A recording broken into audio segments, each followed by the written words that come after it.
ça va là, ça y est, ça fonctionne, parfait. Voilà, ce que je voulais juste dire après, avant de laisser la place à, à Astrid, ben c'est justement, hein, que, tout comme Yelena, alors Astrid, il y a quand même pas mal de gens qui la connaissent, hein, quand même. Hein, parce que c'est quelqu'un qui est connu dans le milieu, c'est quelqu'un qui a déjà fait pas mal de conférences, qui est connu, réputé. Elle a fait quand même tout un tas de choses. Euh, et on la connaît un petit peu, mais pour ceux qui ne la connaîtraient pas, Astrid, elle est quand même astrologue professionnelle depuis 1985. Et sa spécialisation, sa spécialité, c'est dans laquelle elle excelle d'ailleurs, c'est la représentation graphique des mouvements planétaires via ces diverses éphémérides. Je ne sais pas si vous avez eu l'occasion d'avoir les éphémérides d'Astrid, mais c'est magnifique sur le plan de la précision et sur le plan graphique. Elle est aussi l'auteur de Planetary Cycle at a Glance, des éphémérides graphiques et prévisionnelles, 1960-2060, des Precise Planetary Phenomena de 1920-2030, du CD-ROM USB éphéméride graphique de 1000 à 2100, c'est pas rien, du Rainbow Ephemeris annuel, de l'astro-agenda annuel et d'une collection de livrets, astrologie en 3D. Et c'est cette occupation intensive qui l'a amené à approfondir l'interprétation des déclinaisons. À propos de cette... alors, si vous voulez en savoir plus sur Astrid et sur ce qu'elle fait, son travail, ses productions, c'est www.fallonastro.com. Voilà, si tu peux le mettre en lien, Astrid, dans la page de conversation, ça serait bien. Et en ce qui concerne ce solstice d'été 2020 et de l'éclipse annulaire de soleil de ce 21 juin, elle développera en particulier le cycle de Méton de 19 ans, lié à cette rare éclipse qui est située à 0 degré du Cancer et évidemment, comme toujours, une approche en lien avec les déclinaisons. Voilà. Maintenant, je laisse la parole à Astrid.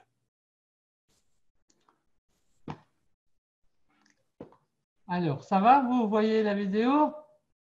Très bien, très bien. Très bien.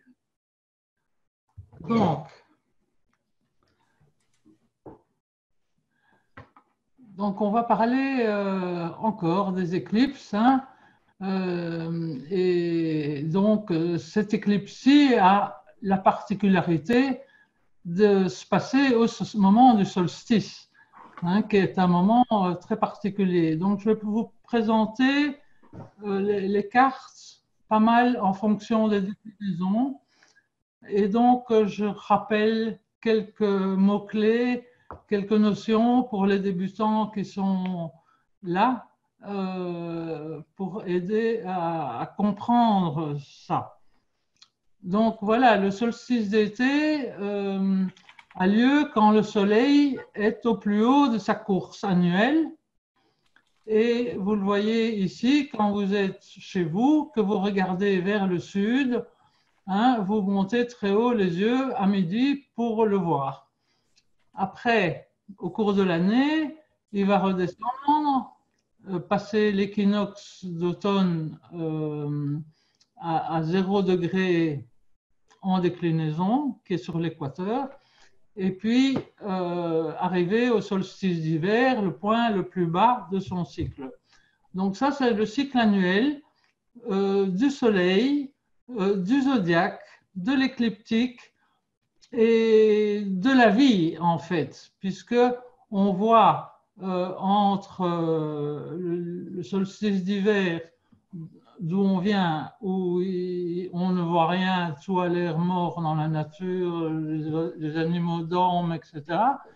Et puis petit à petit, la vie remonte avec l'équinoxe de printemps qu'on vient de passer. Donc maintenant, on arrive là, près de ce fameux solstice d'été, qui est le moment de culmination où toute la vie grouille et les fleurs sont épanouies, Cette année, c'est particulier d'ailleurs. Et donc, c'est un moment de culmination et donc d'avoir des éclipses sur ce point-là est très rare. Et donc, nous vivons un moment extraordinaire sur ce plan-là. Alors, voilà. Donc, comme Jelena vous a expliqué, les éclipses suivent des cycles. Hein, les éclipses de soleil se produisent donc tous les 6 mois lorsque le soleil et la lune sont proches des nœuds lunaires nord ou sud. Cette fois-ci, c'est le nœud nord. Alors, une éclipse solaire peut être totale, annulaire ou partielle. Pour qu'elle soit annulaire comme cette fois-ci, il faut que la lune soit assez proche de son apogée, ce qui veut dire qu'elle est plus éloignée de la Terre. Et donc, par cet éloignement, son apparence est un peu plus petite, ce qui permet de laisser visible l'anneau solaire. Alors, via le cycle nodal, ces éclipses suivent donc le cycle de Méton de 19 ans. Et donc, c'est ça que nous avons déjà eu des éclipses solaires le 21 juin 1982 et 2001. Et il y en aura encore une en 2038, après celle de cette année. Donc, c'est vraiment le 0 degré cancer qui est à l'honneur cette année. Donc, je vais vous présenter le zodiaque à l'envers par rapport à ce que vous avez vu avec Jelena, où d'habitude, on présente le Capricorne en haut et le Cancer en bas, le Bélier à gauche et la Balance à droite. Moi, je fais le contraire. Depuis l'an 2000, j'ai décidé de retourner le zodiaque parce que c'était plus possible. Donc, ça, c'est la seule logique, c'est d'avoir les signes à forte déclinaison quand les planètes sont haut dans le ciel, en haut de l'image, et les cycles à faible déclinaison, proche du solstice d'hiver, en bas. Il en résulte que la balance se retrouve à gauche et le bélier à droite. Donc, beaucoup d'images que je vais vous montrer auront le zodiaque dans cet ordre-là. Aussi, pour comprendre les déclinaisons, il faut savoir que chaque signe du zodiaque possède des déclinaisons particulières. Donc, le bélier va de 0 à 11 degrés 28 nord, puis le taureau de 11,28 à 20,09. Le solstice d'été a lieu à 23,26 nord, et puis on redescend comme ça, suivant le même rythme. Et la même chose ici pour l'hémisphère sud, à l'automne et à l'hiver. Donc, quand on voit une planète dans un signe, en fait, ça a une énorme influence sur son mouvement. Est-ce qu'elle est montante ou descendante? Et aussi la vitesse de son mouvement. Par exemple, quand la planète passe l'équateur, en montant ou en descendant, elle bouge assez vite. Par contre, quand les signes sont proches des solstices, elle bouge plus lentement. La durée du jour et de la nuit est plus lente dans son changement. Voilà. Donc ici, vous voyez, chaque degré du zodiaque possède une déclinaison particulière. Ici, il s'agit donc du Soleil, qui est la base de notre zodiaque et qui fait que les signes du zodiaque ont une signification, parce que tout ça, c'est une dynamique. Après, les planètes vont avoir un petit peu de latitude et donc se trouver un petit peu au-dessus ou un peu en dessous, et c'est ça qu'on verra quelques nuances. Alors voilà, ici, on commence à interpréter dans le sens que le solstice d'été a lieu ici, en pleine lumière visible, et donc concerne pas mal le monde extérieur, le monde visible, tandis que ce qui est proche du solstice d'hiver va toucher les lumières cachées, et donc tout ce qui est plus profond, inconscient, moins visible. Ça peut être stratégique, hein, par exemple dans le Capricorne. Et qu'est-ce qu'on voit aussi? Ça, c'est ce que j'ai trouvé. Que quand les planètes sont sur l'équateur, donc dans les signes qui touchent les équinoxes, il y a une sorte d'unification parce qu'il y a une égalité entre le jour et la nuit. Donc ça fait une égalité dans les rapports entre les gens, par exemple. Tandis que la différence dans l'axe des solstices, là, c'est l'axe de la différence, c'est l'axe de la séparation, l'axe des murs. Hein? C'est plus dur au niveau relationnel, comme on peut voir. Donc cette fois-ci, on parle des signes solsticiaux puisque c'est là que l'éclipse a lieu.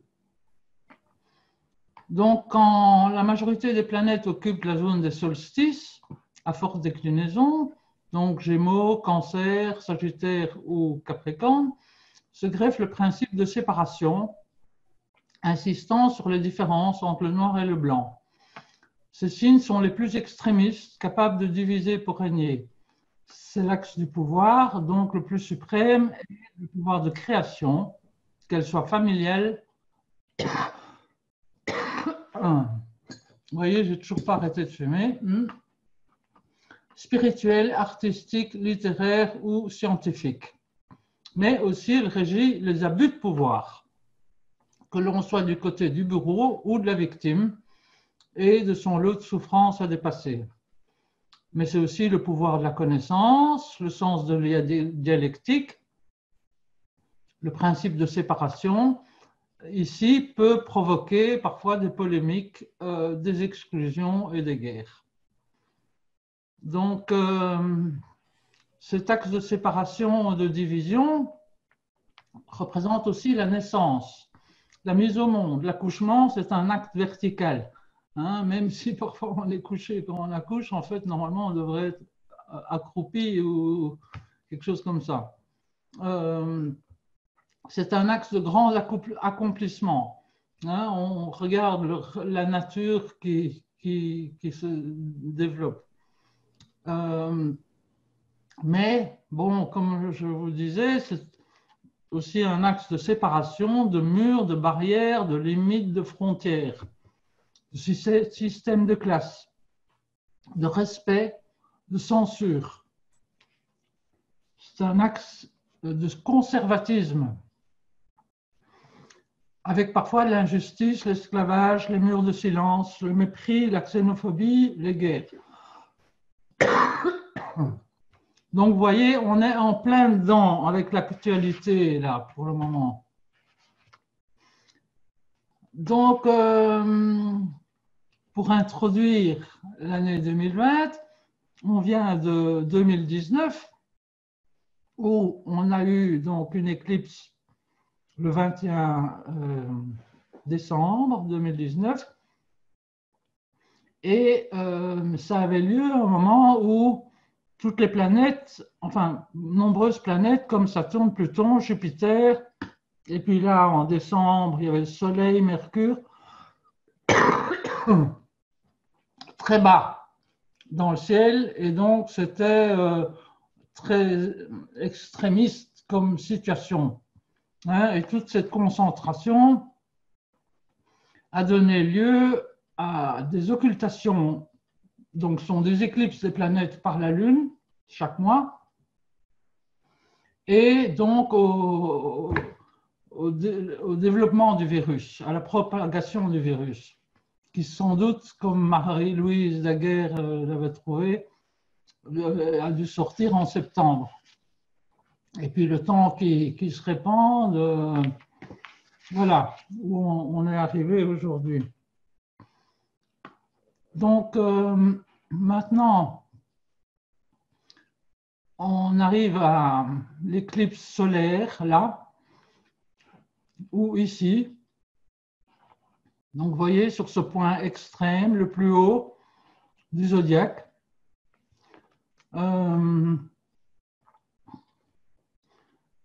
Et on aura une autre éclipse solaire, de nouveau, le 14 décembre de cette année.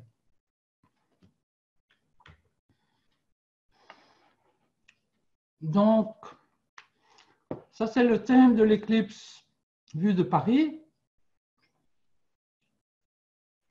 Et donc représenté avec l'ascendant à gauche, ici sera ascendant Lion, milieu du ciel en Bélier. Donc on voit une éclipse en carré de Mars, pas tout à fait tranquille. Et ici, donc souvent je vais représenter les roues comme ça, sans l'ascendant, parce qu'en fait, c'est ça qui bouge le plus lentement, on peut dire. Et comme ça, on peut voir les planètes et se rendre compte du pouvoir de cet axe vertical, ici.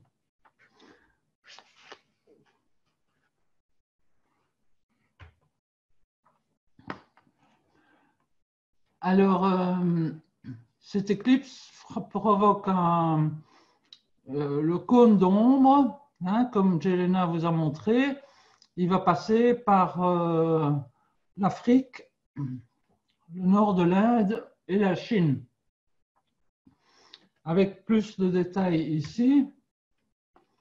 Donc, vous voyez, là, c'est l'éclipse totale, donc annulaire. Et puis là, elle va être de plus en plus partielle. Donc, on voit, c'est quand même une belle partie du monde qui est touchée.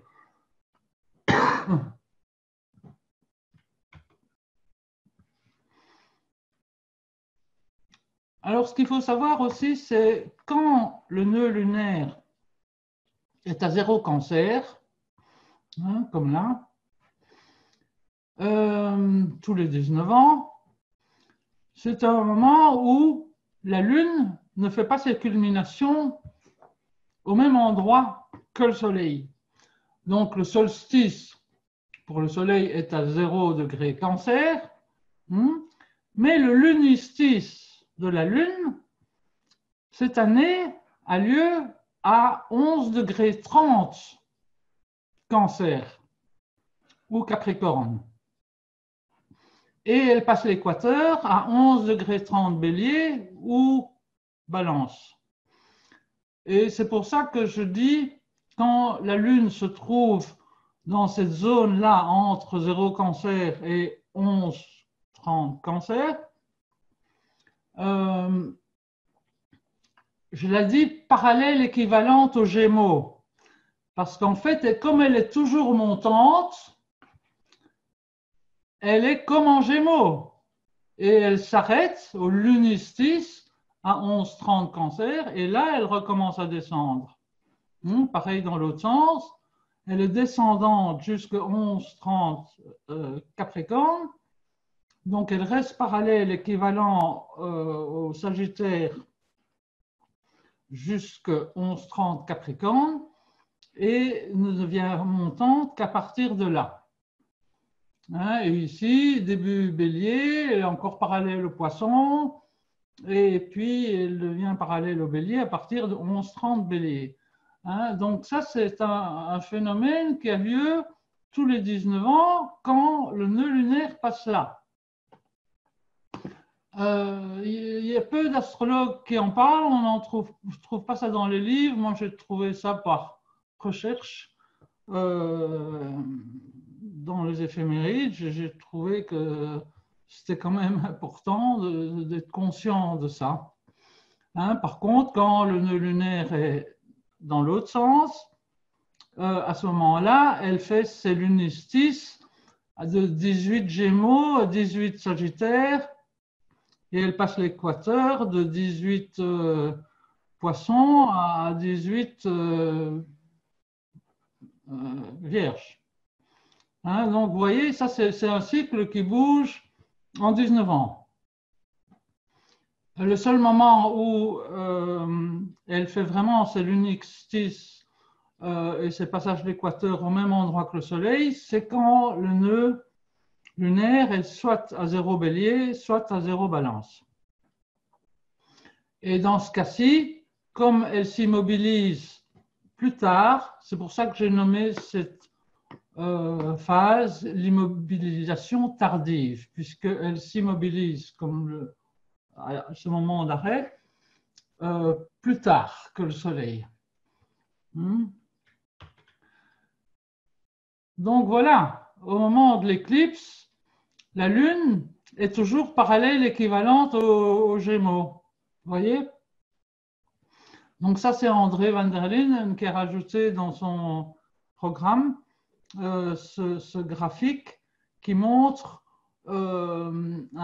comment on peut interpréter les parallèles équivalents.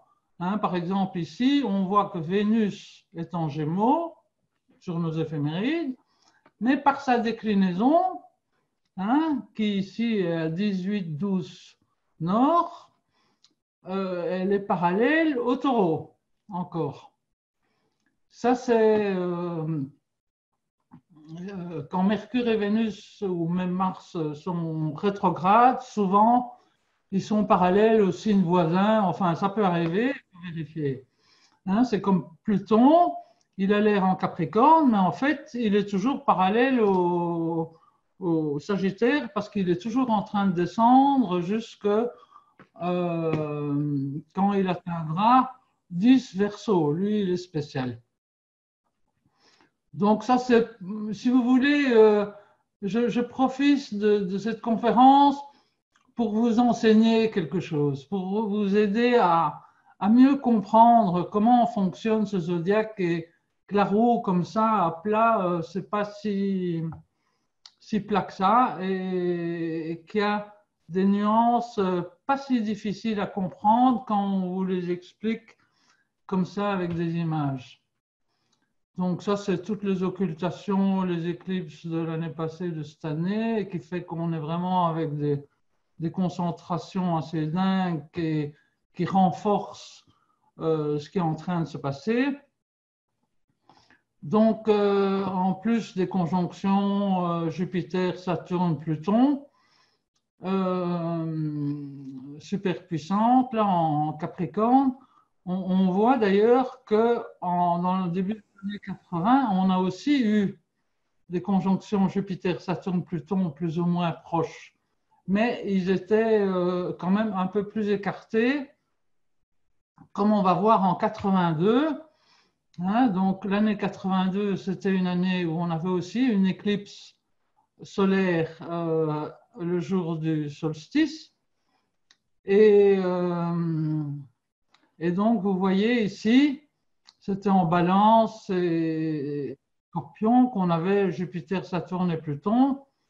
Mais là, ils venaient un peu plus tôt, mais vous voyez qu'ils étaient beaucoup plus écartés. Ça, c'est Jupiter en déclinaison, ça, c'est Saturne et ça, c'est Pluton. Ça n'a rien à voir avec toutes les concentrations qu'on a eues fin 2019 en particulier. Hein, donc, en plus que les signes de la Balance, tout ce qui est proche de l'équateur est plus symbole d'équilibre, d'égalité, et donc moins de controverses comme on a maintenant. Donc toutes les conjonctions ne sont pas significatrices de la même chose, suivant les signes. Donc, ce 21 juin 82, à Londres, le thème de l'éclipse est assez incroyable parce que c'était à 13 heures, enfin 12 heures GMT en fait. Et donc, l'éclipse était pile au milieu du ciel. C'était vraiment important. Hein, donc c'était à midi. Quelque chose d'important arrive dans le royaume. Devinez quoi? La naissance d'un petit prince.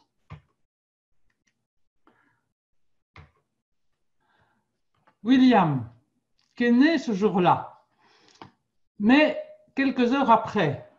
Donc lui, il est né à 21 heures, quand le soleil et la lune se couchaient. La lune avait un peu dépassé le soleil, mais enfin quand même, on peut dire que son thème porte l'éclipse, en plus pour le royaume. Ils ont eu cette éclipse à midi qui annonçait la venue peut-être d'un roi ou quoi. Et donc voilà le petit qui est né, et qui est né avec cette conjonction Saturne-Jupiter dans la maison 9, qui viennent de passer le milieu du ciel.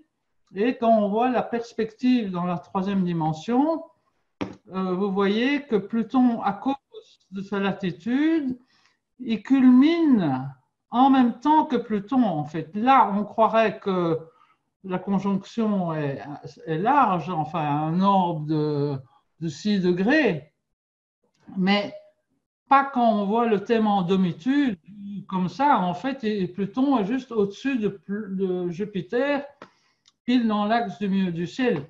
Donc, il est plus proche de là qu'il n'en a l'air.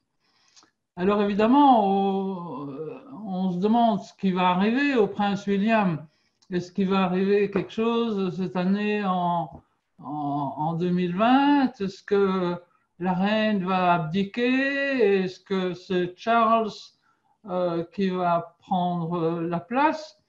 Ou est-ce qu'ils vont passer directement à William? Enfin, il y a quand même quelque chose qui devrait être important pour lui cette année. Bon, l'éclipse pour lui a lieu là dans la maison 7, mais quand même, comme toutes les planètes en Capricorne sont passées là, sur sa maison 1, on peut dire qu'il est capable de prendre les rênes éventuellement. Hein, bon, on lui souhaite un bel avenir. Hein, il a l'air OK.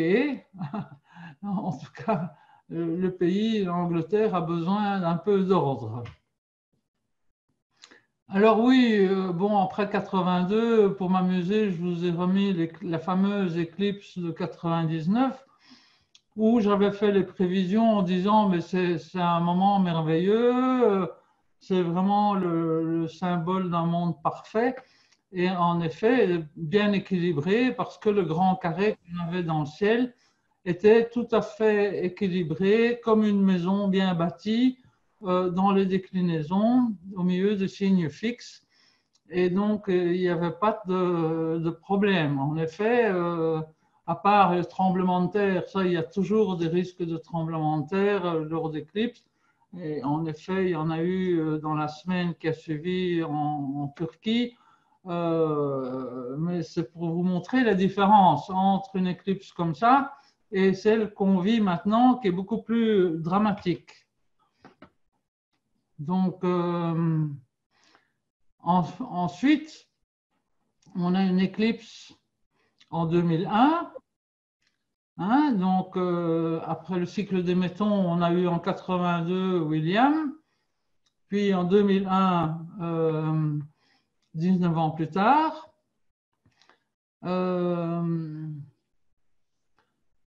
Donc, 2001, c'était juste à temps, parce qu'ici, on avait de nouveau un axe des solstices assez marqué par la présence de Jupiter et Saturne autour du solstice nord, et Pluton en Sagittaire, là, et même Mars, qui en plus était très hors limite, et qui passait en opposition de tout ça. Et donc, évidemment, c'était beaucoup plus violent. Et donc, cette éclipse-là a eu lieu juste à temps pour préparer le fameux attentat du 11 septembre.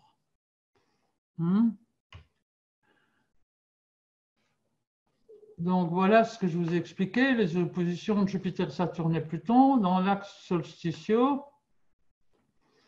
Cette année-là fut un triste tournant dans l'histoire de la paix relative, avec les abus de pouvoir américains sur l'Afghanistan et l'Irak en 2001 et puis 2003.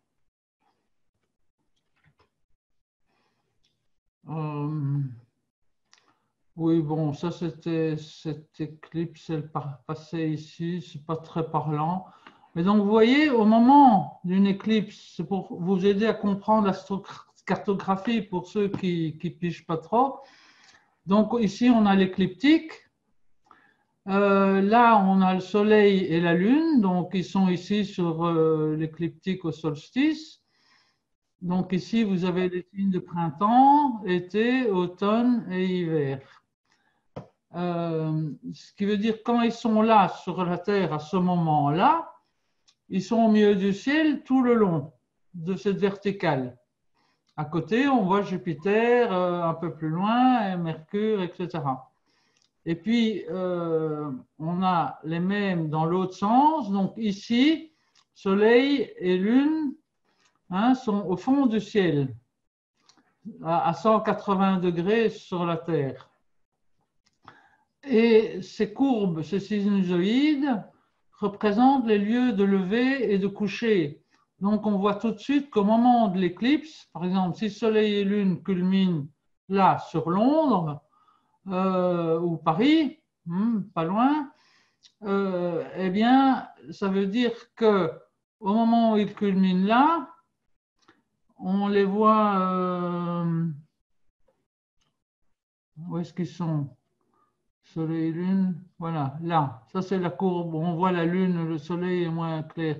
Là, ils sont en train de se lever le long de cette courbe-là à ce moment-là. Et ici, ils sont en train de se coucher. Donc, si on fait la carte du ciel pour cet endroit-là, on verra Soleil-Lune au descendant. Cet endroit-là, on verra Soleil-Lune à l'ascendant. Ici, on voit Soleil-Lune au milieu du ciel. Ici, on le verra au fond du ciel. Vous voyez comment ça marche? Et puis, alors, avec les heures qui passent dans la journée, toutes ces planètes, toutes ces lignes verticales et tout ça bougent de droite à gauche et font le tour de la Terre en 24 heures. Oui, donc ça, c'est de nouveau pour nous resituer en 2020. Avec les oppositions dans les signes d'en face. Là, c'était en 2001 avec toutes les planètes très haut dans le ciel. Et puis là, c'était en 82 à la naissance de William.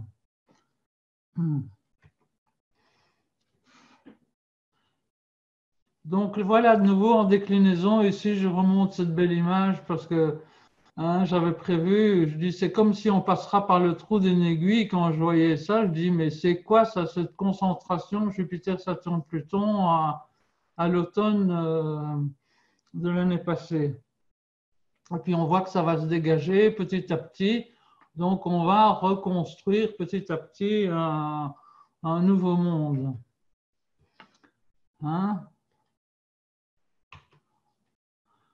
Donc ça, c'était, oui, c'était l'éclipse de décembre 2019. Et d'ailleurs, on voit à ce moment-là qu'elle culminait sur la Chine, entre autres. Bon, elle était ici dans l'océan, mais elle était au milieu du ciel en Chine. On voit aussi toutes les zones ici qui sont de plus en plus partielles. Mais quand même, elle passait aussi sur l'Australie. Et comme je vous expliquais, le zodiaque, le solstice d'été est très haut en Cancer, Gémeaux, solstice d'hiver très bas dans notre ciel. quand on est dans l'hémisphère sud, comme il y a quelqu'un là qui est du Brésil, mais on voit tout à l'envers en fait. Donc, par exemple, l'hiver passé, Jupiter, Saturne et tout ça sont très hauts dans le ciel d'Australie. Donc, cette grosse concentration, pour eux, c'était très haut. C'était comme en Gémeaux Cancer. Hein? Et donc, c'est eux qui ont eu beaucoup d'incendies à ce moment-là. Donc, je l'interprète, j'inverse la signification des signes dans l'hémisphère sud, surtout quand on est en dessous des tropiques. Donc, 2020, nous revoilà. Hein, qu'allons-nous faire avec ça? Parce que quand même, la crise est vraiment très, très forte avec cette coronavirus qui a mis par terre toute l'économie et donc on s'attend à une énorme récession. Beaucoup de gens vont perdre leur travail. Il y a déjà beaucoup de gens qui ont faim. Et donc, quand même, la situation est pas terrible. Et on peut se dire que ce moment de solstice, c'est vraiment un moment pour réfléchir, prendre des décisions de vers où on va, qu'est-ce qu'on va construire. Et c'est sérieux. Parce que bon, les conséquences de tous nos actes font ce qui va se passer. Évidemment, comme disait Jelena, il y a des problèmes des gouvernements, parce que la Lune cache le Soleil, donc c'est le peuple qui dit « Oh, le Soleil, là, le gouvernement, vous exagérez un peu avec votre pouvoir ». Parce qu'évidemment, quand c'est au solstice, c'est le point le plus haut de pouvoir. Et on voit qu'on a beaucoup de guignols là. Avec Bojo, Trump, Bolsonaro, même chez nous, ils ne sont pas très organisés, disons. Ils nous prennent pour des enfants qui nous disent oui, il ne faut pas mettre de masque, mais en fait, c'est parce qu'il n'y avait pas de masque. En fait, ça aurait été mieux qu'on en mette, qu'on les fabrique nous-mêmes avec des serviettes, n'importe quoi, etc. Ah non, il ne faut pas faire de tests, mais en fait, il serait mieux de faire des tests, etc. Donc, notre gouvernement doit se réorganiser sérieusement. Et puis, il y a des abus de pouvoir, comme on voit en Chine, avec Xi Jinping qui est en train, et puis même Poutine, il est pas mal non plus. Mais c'est surtout en Chine où franchement, le peuple n'a pas beaucoup de droits. Et d'ailleurs, ici, on peut se dire, tiens, qu'on a été très obéissant. Hein, et peut-être il faut reprendre nos vies en main, si c'est possible. Alors bon, on a tous été frappés par ce qui s'est passé aux États-Unis avec la mort de ce policier. Et donc, j'étais curieuse de regarder le thème d'Éric Chauvin. Donc ça, c'est le policier de Minneapolis. Donc, j'ai pas mis sa date de naissance. Ah oui, non, il arrive, je crois, sur la page suivante. Mais donc, on voit que lui est le soleil sur l'équateur. Alors, l'équateur, je dis, c'est égalitaire et tout, c'est formidable. Mais il y a un problème, c'est qu'il manque de discernement. Parce que tout est égal, oh, noir ou blanc, on s'en fout. Donc, bon, c'est peut-être ça qu'il a sérieusement manqué de discernement quand il a violenté George Floyd. Et donc, on voit que son carré, la Soleil-Mars natale, en plus que vous allez voir, son Mars est hors limite, donc il est encore plus haut que le solstice d'été, tombait sur ce carré Mars, Soleil-Mars de l'éclipse.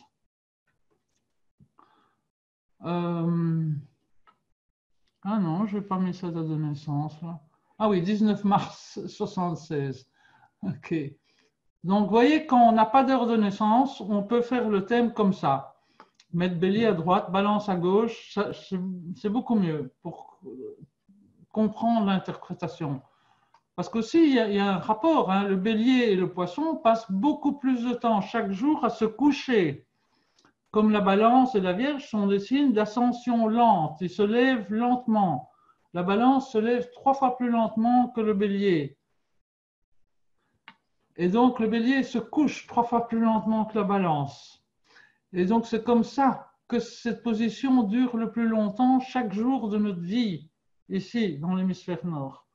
Et donc, il y a, ces signes-là ont un rapport avec les autres, hein, les signes de printemps. Les signes d'automne, ils sont plus centrés sur soi-même, sur l'ascendant. Et donc, vous voyez ici que ce policier de Minneapolis, il a Mars hors limite, donc à 25-26 degrés nord, donc bien au-dessus du 23-27 du Soleil. Hein, donc, c'est un Mars qui peut être violent. Hein, pas toujours, mais disons, il peut être excessif. Je connais en connaissance de cause, j'ai moi-même Mars à 5 degrés Cancer, hors limite, à 24 nord. Donc, ça peut m'épuiser. Alors là, on a le thème de George Floyd, 14 octobre, né le 14 octobre 73. Donc, lui, il a ce transit là qui est proche de son nœud sud d'ailleurs et Saturne natal. On voit aussi, par exemple, ici que il a l'air d'avoir une lune en taureau, enfin, s'il est né à midi, hein, parce que j'ai calculé pour le milieu de la journée, mais elle est déjà plus haute, elle est déjà parallèle aux Gémeaux. Hein. Donc, vous voyez, elle est parallèle à Saturne d'ailleurs. Lune et Saturne, oui, ça avait l'air quelqu'un de quand même plus modéré que son tueur. Et il a un iode ici avec Neptune, Pluton, avec Vénus et Mars. Enfin, c'est un thème relativement équilibré.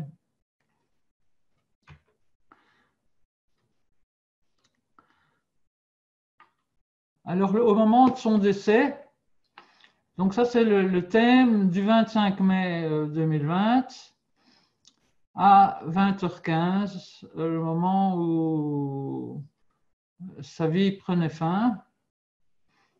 Et donc, vous voyez que fin mai, on avait beaucoup de planètes hors limite à ce moment-là. Il y avait Mercure, Vénus et la Lune. Donc, ça fait beaucoup de manifestations, beaucoup d'émotions, beaucoup de sensibilité, d'extériorisation, et que tout le monde est sorti dans la rue, et c'est même contagieux jusque dans le monde entier, à Paris et partout.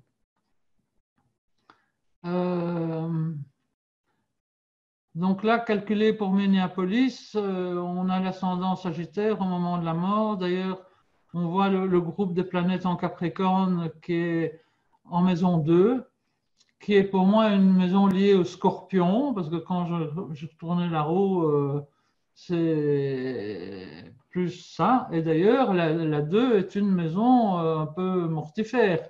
Hein, c'est pas que la 8 c'est justement une maison de partage ou bien où on perd les choses. Mais la 2, bon, peut-être qu'il y a un lien ici.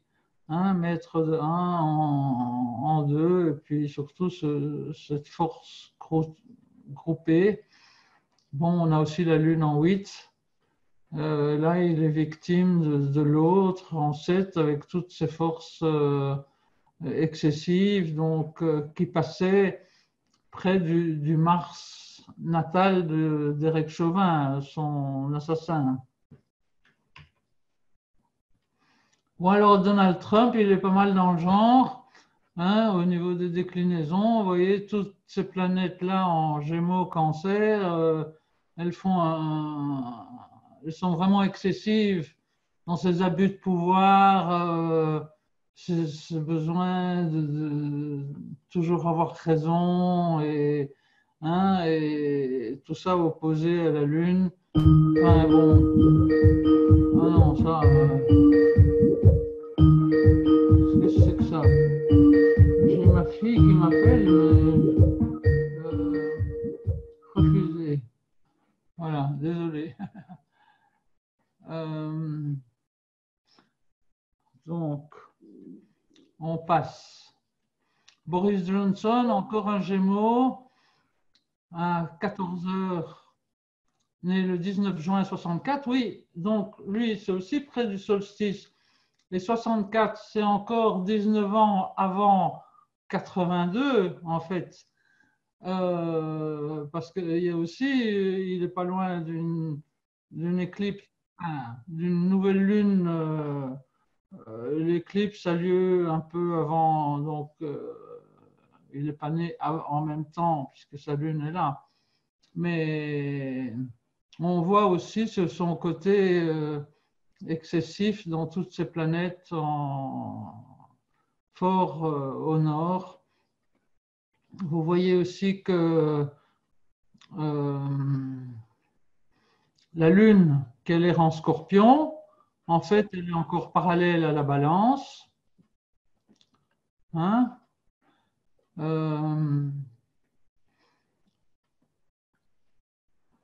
Donc lui, il est secoué aussi, certainement. Donc tous ces Trump ou Johnson ou même Derek Chauvin, l'assassin de George Floyd, ben lui, il est carrément en prison en train de juger l'éclipse a un effet. Hein. Donc là, il ne doit pas être à l'aise, Johnson, pour le moment. Parce qu'en Angleterre, ça ne vole pas très haut. Alors voilà, la prochaine éclipse solaire au solstice aura lieu donc le 21 juin 2039. Donc vous voyez qu'à ce moment-là, les planètes seront plus dégagées, on n'aura plus de concentration comme ça, comme on a actuellement. Saturne s'approchera de l'équateur, Jupiter aussi, Uranus sera en Cancer, Neptune en Taureau. Enfin bon, hein, dans 19 ans, hein, on en reparlera.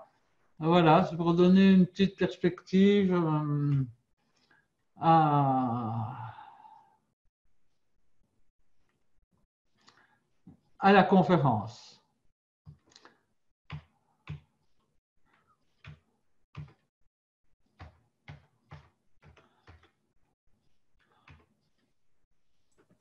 « 2020. Non, où est-ce qu'il est? 21. Non, non, je vais chercher 2000.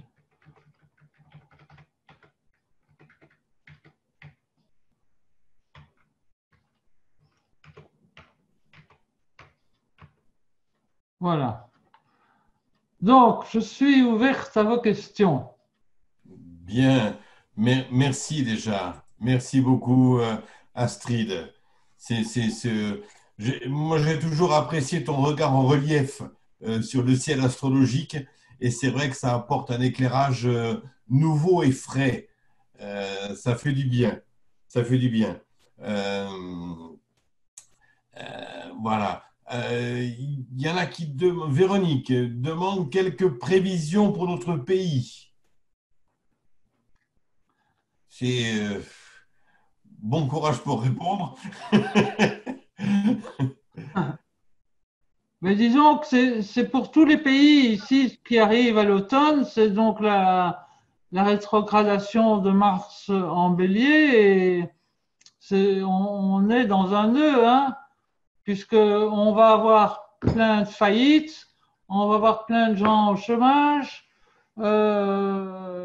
Et donc, les gens vont sortir dans la rue, ils vont aller manifester, parce que Mars en bélier, il va dehors, hein, et il ne reste pas chez lui, confiné. Même si on lui dit d'être confiné, il dit non, ça suffit, j'ai donné. Donc, il va faire carré à ces planètes-là. Hein, il voudra sortir, peut-être il ne pourra pas, et il va peut-être être limité. Donc, il pourra y avoir des frustrations. Bon, je ne pense pas que la pandémie va repartir, mais il y aura bien sûr des clusters par-ci par-là. Ça va mettre un moment. Parce qu'on dit qu'on attend le vaccin, mais il n'y en aura jamais de vaccin. Hein, le virus, on ne vaccine pas les virus si facilement que ça. Le sida, il n'y a toujours pas de vaccin, alors qu'on ne nous raconte pas des balivernes. Donc, des gens fragiles comme moi, je vais devoir faire attention toujours. Bon, ça va parce que j'ai la chance de ne pas devoir trop sortir et donc je peux mettre le masque quand il faut et faire attention. Mais c'est sûr que tout le monde n'a pas le choix de travailler de la maison et que les risques quand même seront encore là. Donc, attention pour la santé des personnes fragiles. Mais bon, qu'on arrête de nous emprisonner, parce qu'on nous a vraiment pris pour des enfants, en disant vous ne pouvez pas sortir, vous devez obéir. Donc, là, maintenant, tout le pays était complètement bloqué. Donc, évidemment, la crise sanitaire devient une crise économique inévitable. Hein. Donc, Alors justement, il y a Valérie qui dit en 1982, il semble qu'il y a eu 2 dévaluations du franc en France, avec des conséquences économiques et financières fâcheuses. Donc, on pourrait penser que en France aussi, il va y avoir un effet domino. exactement, justement, c'est bien noté parce que je l'avais noté. C'est le 12 juin 82 qu'il y a eu une dévaluation de 5,75% du franc, or qu'il avait déjà diminué, été dévalué en fin 81. Donc, c'est comme s'il y avait une crise fin 81 l'année 82, un peu comme on a eu cette année. Cette fois-ci, c'est avec le virus, et là, c'était un truc économique. Et puis, ils ont nationalisé des banques, des groupes industriels. Qu'est-ce que j'ai noté encore? C'était en fait presque le début de la finance privée, parce que je me suis renseigné chez une amie qui s'y connaît là-dedans, et c'est elle qui m'a dit ça. Donc, en 83, le franc perdait 8% par rapport aux marques. Alors, je ne sais pas, même c'est l'Europe qui est en danger. Ça ne va pas être tout de suite, mais on peut se poser des questions. Le problème, c'est qu'en Europe, on a toujours avoir besoin d'un accord à 27, mais c'est impossible d'avoir un accord à 27, donc il n'y aura jamais d'accord. Pour rien, on va pouvoir faire avancer cette Europe.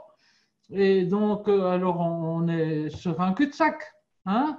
Il faudrait au moins changer cette règle qui est, je ne sais pas moi, un vote à la majorité, mais pas à l'unanimité, par exemple.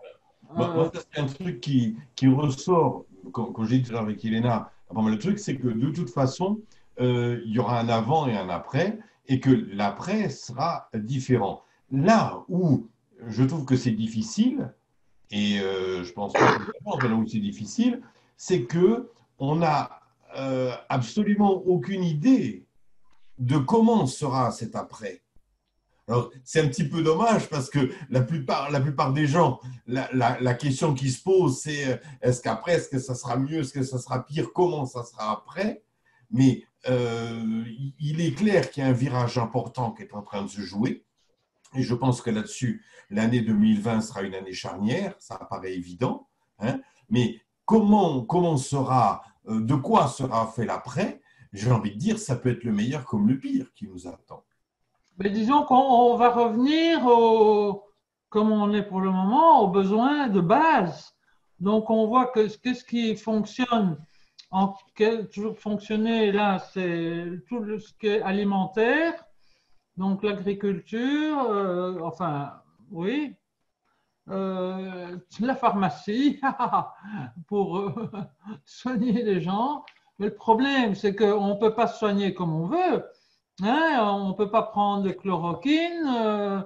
Et puis, il y a l'autre chose, c'est l'Artémisia annua, qui est cette armoise qui soigne, en fait, ça soigne euh, le truc des moustiques, là, en Afrique. Hein? Marie? Le paludisme. La malaria. Et Voilà. donc, les Africains, ils ont trouvé que ça marchait bien, mais l'OMS leur a interdit de cultiver cet Artémisia annua. Et puis, il y a certains pays qui ont dit, mais zut, nous, on quitte l'OMS, c'est pas possible. Et ils ont commencé à en planter en Madagascar, par exemple, et dans d'autres pays. Et les gens, ils se soignent avec ça, et ils sont en bonne santé, on le donne à boire aux enfants, on peut le prendre en tisane, c'est tout simple. Ça pousse partout, comme très facilement, si on le laisse pousser, mais c'est quand même incroyable que l'OMS interdise cette plante. Parce que sinon, on pourrait l'avoir ici, on pourrait se soigner aussi, et sans doute que cette plante soignerait aussi un autre virus, puisque la malaria, c'est quand même un virus, que soignerait aussi le Covid.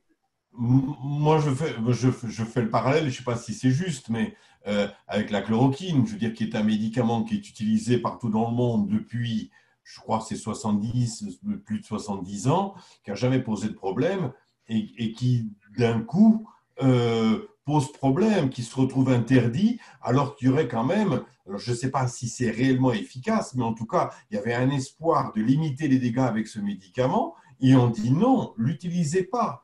Oui, on interdit aux médecins de le prescrire. Quand même. En plus, voilà, il y a même des pénalités pour ceux qui les vendent, qui les prescrivent, qui les voilà. C'est des abus de pouvoir scandaleux. oui. Mais là, moi, ça fait penser à le truc que j'ai vu, comme quoi, je veux dire, la chloroquine, elle nuit gravement au laboratoire pharmaceutique. Hein? Oui, bon. Oui, mais enfin, on est en train de tous crever avec ça. Enfin, j'exagère, mais combien de monde sont dans le pétrin? Si on avait autorisé, mais surtout qu'on fasse des essais avec l'Artémisia annua, pourquoi est-ce qu'on n'a pas le droit d'essayer Justement, moi je trouve que là, tout ce que tu dis là, c'est quelque part le reflet aussi de tous les espoirs dont on est porteur actuellement. Parce qu'on se dit, il y a tout un tas de choses maintenant grâce aux moyens de communication dont on a pu prendre conscience. Et je trouve que la difficulté maintenant, c'est qu'ayant conscience des réalités du monde, de certains fonctionnements, j'ai envie de dire que la réalité devient encore plus intolérable. Avant, quand on ne savait pas, on ne savait pas, donc on savait pas qu'il y avait des choses injustes. Mais maintenant qu'on sait, cette injustice devient encore plus sensible. Et quelque part, hein, enfin, personnellement, moi j'aurais bien envie que le monde d'après ne soit pas un monde pire, mais un monde où justement, toutes ces réalités soient vraiment prises en considération. Mais j'ai l'impression que si on part là-dessus, on va commencer à déboucher la bouteille, on va refaire le monde, on est là jusqu'à 3 heures du matin. Vous voyez ce que je veux dire? Mais bon, je vois. on doit tous faire des décisions. Bon, on voit qu'on est limité par les abus de pouvoir de nos gouvernements, mais c'est dans le monde entier. Donc, soit on se met tous à faire de la politique et bon, moi, ça ne me dit pas grand-chose. Je préfère faire de l'astrologie, mais bon, en attendant, quand même, on doit être conscient que tout ce problème fait que tout ce qui est voyages internationaux va continuer à rester très faible. Donc, il y aura des problèmes dans tout le secteur aéronautique, justement, dans la région de Toulouse. Ça peut être terrible. Le tourisme est fortement touché. Tout ce qui est automobile, donc toutes ces industries, métallurgie est fortement touchée. Donc, c'est vraiment grave pour les gens qui avaient du travail dans ce secteur. Aussi les ventes de détail, donc les petits magasins. Maintenant, certains ont pris l'habitude de se fournir sur Internet, donc c'est Amazon qui empoche les bénéfices et qui exploite les petits livreurs dans leur camionnette à nous mettre tout ça dans nos boîtes aux lettres. Donc, bon, ce qu'on a aussi vu dans cette période, c'est beaucoup de solidarité. Et donc, ça, c'est quelque chose sur lequel on peut compter, je crois. C'est entre nous, s'entraider, chercher cette solidarité, parce que c'est que comme ça qu'on traversera la crise. En- Moi, ça fait penser, mais justement, hein, je veux dire, les prochaines rencontres de l'AFDAF, le thème, ça sera le défi d'authenticité et ça sera éveil individuel et conscience collective. On est en plein là-dedans. Et moi, je retiens une phrase que tu as dit pendant ton exposé, c'est reprendre nos vies en main. Et il faut quand même rappeler que le changement collectif passe par des modifications individuelles. Hein, voilà. C'est-à-dire que tant que chacun sera spectateur du monde, le monde ne changera pas. C'est quand il faut que chacun devienne acteur de sa propre vie pour que collectivement, il y ait des choses qui puissent bouger. J'ai l'impression qu'on rentre dans des grandes dimensions, là, quand même. Hein. Alors, qui c'est que j'ai vu une question. Oui, Catherine, qui dit: comment expliquez-vous, Astrid, que le bélier soit considéré comme extrémiste et il se trouve à l'équinoxe? Ah non, non, il n'est pas extrémiste, le bélier. Non, tout lui est égal, lui. Ma mère était un exemple, bélier, elle se foutait de tout. Bon, du poisson, du bélier, de la vierge, bon, beaucoup sur l'équateur. Mais incroyable, hein? Elle se moquait de tout. Le bélier n'est pas extrémiste du tout. Voilà, il peut parfois avoir des actes un peu impulsifs et un peu extrêmes, mais il n'est pas extrémiste. Non, il est très sympathique justement parce qu'il est impulsif. Il va vers les autres, il va vers le monde, il propose des choses. Peut-être il dérange parfois parce qu'on dit mais de quoi il se mêle celui-là? Mais en fait, il est de bonne volonté, il veut aider sincèrement, hein. Mais il n'est pas toujours bien compris ou bien pris parce que il arrive avec ses gros sabots éventuellement. Mais Il ne met pas toujours la manière non plus, quand même. Hein. non, il fait qu'à sa tête. Il ne met pas toujours la manière, des fois. Même s'il a raison, des fois, il y va un petit peu franco, dans tous les sens du terme, d'ailleurs. Oui. Mais, mais Non, bon. bon, je pense que c'est un signe très sympathique, le bélier. Mais oui. Mais ça, c'est là, moi, ça revient à des trucs que j'ai vus aussi il y a pas longtemps sur Berton, sur pas mal de choses, sur le fait que de toute façon, il n'y a pas de bons et de mauvais signes. Hein. Exactement. Oui, voilà, il y a des énergies à canaliser, il y a des potentiels à exploiter. Mais il faut arrêter de dire ça c'était bon, ça c'était pas bon, ou c'est des méchants, ou c'est des maléfiques, ou je sais pas quoi. Et disons que chaque signe est bon pour quelque chose. on n'est pas bon pour tout. Moi, par exemple, taureau, je suis attaché à ma cigarette, je n'arrive pas à décrocher. Je ne suis pas bon pour me détacher, disons là. Bon, voilà. Mais là-dessus, c'est là que je pense moi, que le côté collectif, justement, il me paraît pour moi incontournable parce que il y a le côté justement, vu que chacun a un petit peu ses forces et ses spécialités, le fait de se mettre ensemble, et ben, cette complémentarité peut justement apporter une richesse dont l'avenir a besoin. Mm. Oui, en tout cas, merci Marc pour tout ce que tu fais pour l'AFDAF et donc pour nous réunir. C'est très sympa. Ah, mais c'est du boulot, mais c'est un vrai plaisir. Je ne veux pas dire jubilatoire. Et puis en plus, le partage comme ça là, des savoirs, des expériences, des connaissances, pour moi, ça a toujours été quelque chose de aussi essentiel que passionnant, quoi. Voilà. Alors, il y a Shirley. Shirley qui pose une question. Et je pense que ça sera peut-être la dernière parce que je vois qu'on approche de 11 heures du soir. Hein, on va pas abuser non plus. Shirley qui dit, voilà, peux-tu dire un mot sur l'axe des nœuds actuels conjoints à un soleil ou une lune en Gémeaux Sagittaire? Quels sont les effets généraux possibles pour les personnes qui ont ces luminaires natales conjoints en nœud nord, nœud sud? Merci. Est-ce que oui? Euh, mais disons qu'en fait, comme ces nœuds représentent le lien entre la Lune et le Soleil, puisque c'est l'intersection de l'orbite lunaire avec l'orbite solaire, c'est un lieu de concentration.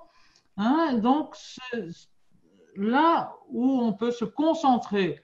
Donc, là où on a l'axe Gémeaux-Sagittaire, où les nœuds vont être pour un petit moment, eh bien, c'est là où on peut se dire, bon, qu'est-ce que j'ai à faire dans cet axe-là? Comment dois-je me concentrer? Sur quoi dois-je réfléchir pour prendre des décisions? Euh, bon, moi, je ne suis pas trop avec les trucs karmiques et tout. Moi-même, je suis né avec le soleil conjoint le sud, en maison 7. Et c'est vrai que peut-être cette maison 7, avec le soleil, que j'ai eu une reconnaissance de l'homme dans les vies passées, qui m'a été redonnée dans cette vie-ci, parce que j'ai été aimée par mon père, très petite, et puis j'ai toujours trouvé des bons maris. Enfin, mon mari en particulier, il était formidable, et même si on est divorcé, on s'entend toujours très bien. Et c'est possible que ça vient d'un acquis de je sais pas d'où, et que là, dans cette vie-ci, j'ai plutôt la lune qui va sur son nord, en maison 1, et que je dois m'occuper de moi. Et c'est pour ça que d'ailleurs, j'ai décidé, quand j'étais jeune, de devenir indépendante. Je trouvais que ce serait pas mauvais pour cet axe de nœud natal lié au luminaire. Donc, pour répondre à ta question, Shirley, euh, chez moi, c'est comme ça que. Mais bon, il ne faut pas en faire une affaire, ça dépend. De toute façon, on ne peut pas vérifier ces trucs du passé et tout. Euh, J'exagérerai pas l'importance des nœuds comme certains le font, éventuellement. Mais c'est un axe de conscience, donc pourquoi pas s'en servir, hein, comme toutes nos planètes qui sont des forces qui sont là pour qu'on les utilise. C'est comme on a des bras, des jambes pour marcher, pour faire des choses de notre vie. Alors, elle complète la question ou précise en disant, mais quels effets possibles de cette éclipse sur celles et ceux qui ont Soleil et Lune à cet endroit-là. Eh bien, justement, leur pouvoir est remis en question peut-être. Hein, parce que s'ils ont le Soleil ou la Lune sur cet axe de solstice, euh, ils sont touchés par soit le pouvoir et que c'est eux qui commandent, soit qu'ils sont victimes ou bourreaux. Il faut faire attention à ça. Et donc, il faut choisir de ne pas se complaire dans une action mal placée, hein, et réfléchir pour être juste, parce que c'est ça que la société nous demande maintenant, c'est plus de justice. Et donc, comme cet axe du pouvoir, oui, il faudrait le pouvoir sur nos vies, qui est peut-être des moments pour prendre des décisions, pour changer des trucs sérieusement. Parce qu'il y a pas mal de gens là qui sont en train de perdre leur travail, donc ils peuvent se recycler dans un autre domaine. Hein, Et cette notion de pouvoir, ce pouvoir, j'imagine que, enfin, si on n'a pas eu jusqu'à maintenant, comment on va faire pour l'avoir maintenant? mais déjà, c'est le pouvoir sur notre propre vie personnelle, Oui, mais voilà, mais oui. Si, nos relations avec notre famille. Je ne connais pas, hein, chacun à faire son examen de conscience pour voir. euh, on est dans un cheminement intérieur, dans un travail intérieur personnel, quoi. Mais oui, oui, oui, oui, oui. Alors, il y a aussi Kaibiza qui demande, pouvez-vous nous donner une date approximative du début d'une potentielle crise financière? Alors, ouais, à 2-3 heures près, hein, Astrid, ne t'affole pas non plus. Hein. non, mais écoute, je ne suis pas voyante, hein, mais pour moi, la crise financière, elle a commencé. Même si la bourse n'a pas l'air de trop chuter parce qu'elle remonte et tout, ça dépend des secteurs. Dans le secteur de l'aéronautique, quand même, Airbus a du mal À à, décoller. à redécoller. Donc, bon, il y a tous ces secteurs qui vont, comme Renault, quoi, qui ont besoin de l'aide de l'État, mais jusqu'où ça va aller, c'est pas Hum, sûr. hum, Enfin bon, là, pour moi, ça a déjà commencé et il faut quand même se méfier de gros coups et essayer d'être prudent avec nos affaires. Et peut-être, oui, c'est un moment où il faut replacer certains pions. euh, hum. Et alors, Vraiment, cette zone-là, comme ça, cette période de turbulence, si j'ose dire, euh, combien de temps elle va durer? ben, moi, je vois au moins 6 mois, si pas un an en total. Hum, En tout cas, pour la crise sanitaire, on ne va pas sortir de toutes les limitations comme ça, puisqu'il y aura toujours des gens qui devront faire attention, mais qu'on nous laisse décider. Par exemple, c'est scandaleux que les vieux, on les a emprisonnés dans leur chambre.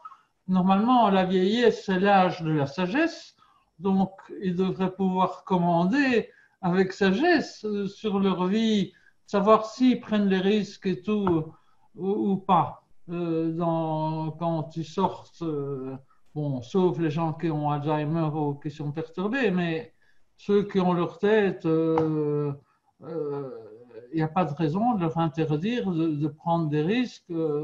Surtout que maintenant, bon, au départ, il y avait le problème que les hôpitaux débordaient. Hein, donc là, c'est pour ça qu'on a été confinés, en fait. C'est pour empêcher ce débordement trop grave. oui, enfin, après, les statistiques de décès, en fait, quand on regarde à la lumière des décès des années précédentes, à la même période, c'est pas plus significatif que ça, quoi. c'est vrai qu'il y a des choses qui posent question là-dedans. Mais bon, est-ce qu'il y a d'autres questions? Moi, je pense, même si on a des questions, qu'on doit s'arrêter. Oui, voilà. C'est déjà beaucoup, c'est 11 heures. Il est 11 heures, on est bien là déjà. Bonne idée. C'est très, très bien. Bon, eh bien, écoutez, je tiens encore à remercier particulièrement Yelena et Astrid pour leurs belles interventions qui étaient très, très techniques, mais très fouillées, très recherchées, très précises. C'est une belle maîtrise quand même, on sent la belle maîtrise. Et puis, j'espère que ça a donné envie à des gens de gratter encore plus. Voilà. Pour ceux qui auront envie de prolonger un petit peu leur perfectionnement, leur formation, je vous rappelle que le 19 juin, on organise aussi une conférence. La FDAF organise une conférence sur l'astrologie et transgénérationnelle. Le transgénérationnel qui sera faite par Annie Belin. Donc, n'hésitez pas à vous renseigner et à vous inscrire. Ça sera sûrement aussi passionnant. Et j'espère que des rencontres comme celle-là, où on peut échanger, poser des questions et partager un petit peu les connaissances, il y en aura d'autres. En tout cas, je suis très fier que l'AFDAF y participe. Et écoutez, je vous souhaite une bonne soirée, une bonne continuation à tous et au plaisir de nouvelles rencontres. Merci Marc. Merci Astrid. Merci à tout le monde. Au revoir à tous. Au revoir. Au revoir. Ciao, au revoir. Bye, Marie-Louise. Merci.